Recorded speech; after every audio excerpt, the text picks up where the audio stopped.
ক্যামেরার সামনে এসে বলছে তিনি কিচ্ছু জানেন না।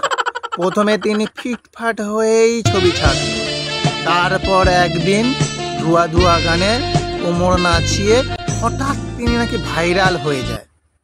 প্রোফাইলে গিয়ে দেখি শুরু থেকে শেষ পর্যন্ত ওই গড়িয়ে চলে যাচ্ছে, শাড়ি খুলে যাচ্ছে, মানে বুড়ি বয়সে মোটি ধামড়ি একদম, মানে গোল পাশ বালিশ যাকে বলে, মানে গড়িয়ে দিলে চলে যায় সেই রকম।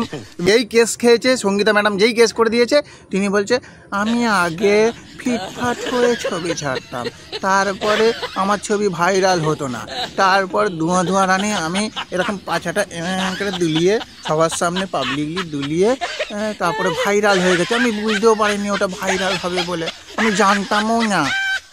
তার মানে নাতি পুতি সব আছে, তাদেরও মানে বিয়ে হয়ে গেছে। বুড়ি ঠাকুমা দিদা এসে সে পাছা দুলিয়ে বুক দেখিয়ে ভিডিও করছে, সে নাকি কিচ্ছু জানতো না গো, কিচ্ছু জানতো না।